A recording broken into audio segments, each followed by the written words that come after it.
Good afternoon. This is Pam with Follow Your Brush. I appreciate all of those of you who have subscribed to I call it my baby YouTube channel. I love having you here, and as I've often stated, I am not an instructor. I am not selling anything. I am a fellow watercolorist on a journey and inviting you to come with me as I learn different techniques and principles, and I invite you to join me in the process. My question to you today is, when do you feel like you're satisfied with your painting?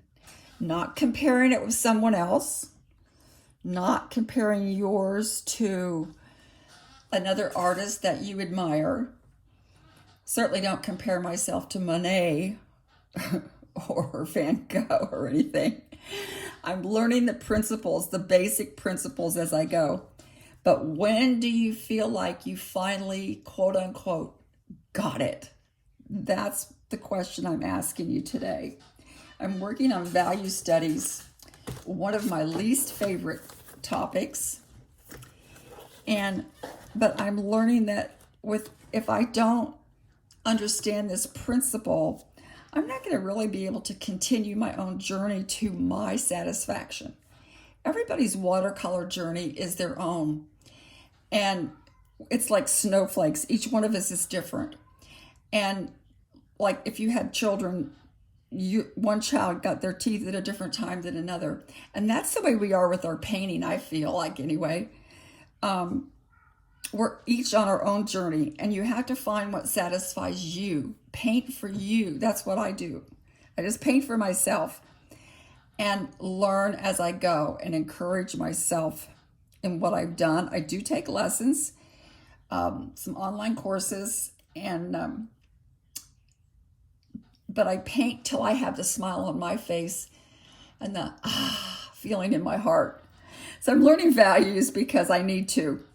I'm working on, this is going from dark to light. This is some that I did yesterday. This one's not quite finished, going from light to dark. I still need to do my darkest area here.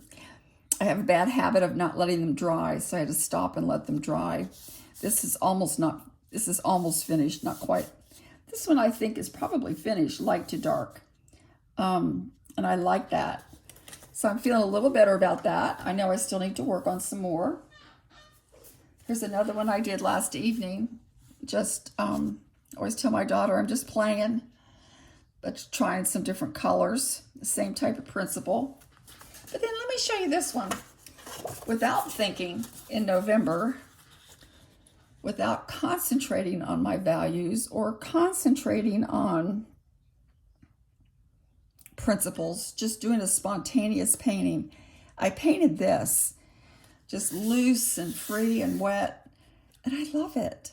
So what makes you satisfied is my question today. I am working on specific skills, but I want to do it in such a way that I feel good about what I've done. Not comparing myself to somebody else, but to me. And I think that's an important lesson for all of us. If you're working to become an artist by profession and you want to sell your work, that's a whole different ball game. And, good luck. I mean, I hope you can do it. It's, we hear about starving artists all the time. But when I started, that was not my goal. My goal was just to paint for me, for my own relaxation. Okay, now there's my dark layer. I'm going to add a little bit more water to this. What I'm using is Payne's Gray, which is Payne's Gray, almost kind of a blue shade. You see that?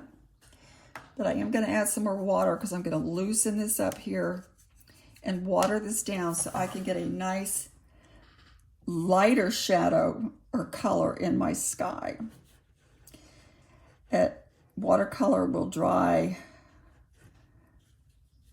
about 10 to 15% lighter than when you put it on. And this is my sky, so I do want to leave some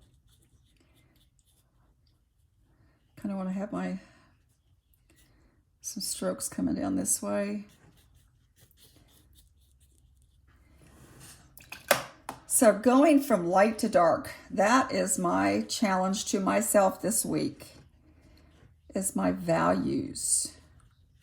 Just gonna kind of come back in here and drop some water in it, and it'll give it some of a softer look, I hope. Now, I did this one before I started recording. You can see how much drier and how much lighter this one is already. My next level of values on this one, I'm going to do my middles. Well, I need to go a little bit darker. So I'm going back into my puddle. And I'm trying not to touch them because I don't want back runs at this point at all. And I'm bad about that. That's why I try to work on about 4 at a time, because I want to be able to let it dry a little bit before I come back. Now this, I have to sit back and look at it a minute and decide my value scale here. That's what I'm trying to learn, trying to teach myself, well, what I'm practicing on. So do I have a lighter and then a medium and a dark? That is the question. And of course, as it dries, I'll know better. Right now, let me come back into this one. I'm going to come into the bottom here. I'm just adding paint, using Payne's Gray, blue shade. It's actually kind of a cool color, actually.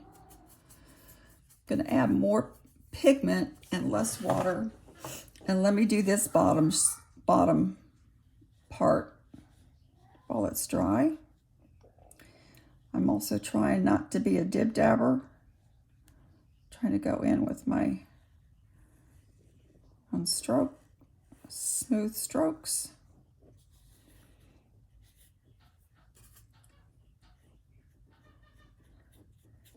Got a little, I'm going to leave some of that white speckles. I like that. It's kind of a little bit of a dry brush there.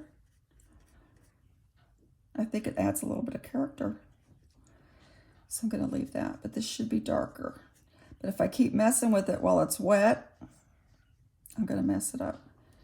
So see, I already have. I should not have gone back in with that second stroke up there. So this is kind of a dark. This one's kind of doing well. But I don't want to touch it with more water, because if I do, I will ruin it indeed. I'm going to do one without a sketch first. I'm going to do a light color here for my foreground in this one. I'm still staying with my Payne's Gray.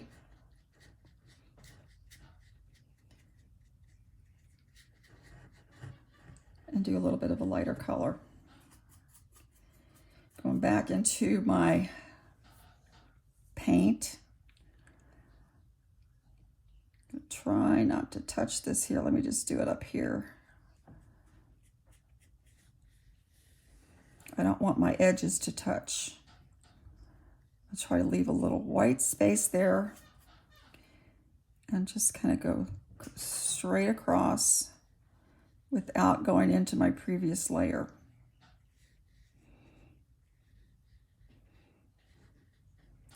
Now, I don't know that my values are different enough to make a different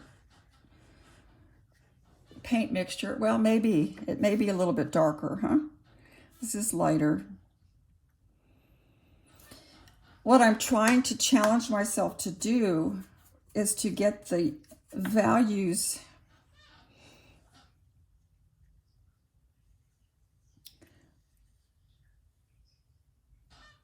lighter when I want to. And that takes time and it takes practice, because that one's definitely lighter. And I want to go even.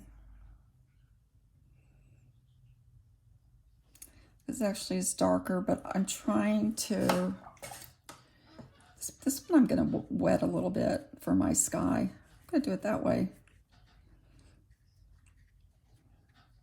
And get that lighter sky. So I really don't have successive values like I really need to. This one is a little bit too dark, but we're going to let it dry some more before I go back in with more paint, or I will ruin it. Let me touch this. This is still a little damp. That's a little damp. As long as they're puffed up, you know they're a little bit damp. So I need to be very, very, very, very careful, but I am going to come in with this one. Try to do another layer here. Now this one should be a little bit darker than the one on top of it, but yet at the same time, I'm trying to have it lighter than the bottom. And like I say, a lot of times you can't tell till it dries because they are going to dry lighter. Trying to avoid overlapping them so that I don't have what we call blooms. That's actually not too bad. Not happy with my sky though, but these three values I like. I like these, but this needs to be darker, but it's still too wet. So let's go for the fourth square, shall we? Going into my pigment directly this time. And I'm going to do a stormy sky. Here in Georgia last night, we had tornadoes. It was kind of scary. I had to kind of duck and cover in our bedroom. I mean, the bathroom. I kind of mimic that in my painting today. This is what it looked like here last night. It was a rainy night in Georgia. Isn't there a song that says that? Rainy night in Georgia. That's what we had here. Several tornadoes. Fortunately, we didn't have the tornadoes where I live, but there were people and communities nearby that did. Okay, I'm wetting this first this time. It's kind of be my horizon line, but I'm still going to use the Payne's Gray. It's going to be a little bit darker, more pigment, but I am putting it on wet and wet, trying not to touch. I'm also trying to not stop and dib-dab my way across. So we'll work on that. I'm not sure that I'm going to like the difference in those values. I don't know if I got the tonal difference there that I want. This one I'm liking for dark, medium, and lighter hue. These I'm liking. I don't like my sky though. These are coming out, except I think that my middle value is too dark. These two values should have been swapped. This should have been the bottom and then go lighter. But that's why I'm doing these, is to practice. And that's the whole point of doing these little studies. So I'm going to go one more time in here. I don't know. That's not a big enough difference. See that? Do that a little bit darker, but not as dark as the bottom. But I do want to change in my tone. Now I did overlap, so we're going to have some darkness there. I shouldn't have overlapped, but I did. That's all part of learning, is those different techniques. So we'll see how that dries. But and since I did overlap like that, I'm gonna leave it there for the moment, and then just come down in here and get this darker. I'm gonna darken that. One of the key things with watercolor is letting it dry in between layers. And I do have a hairdryer here, but I don't want to do that while I'm on camera. So I've darkened this bottom layer, and that does look a little better, doesn't it? Still too much sameness here.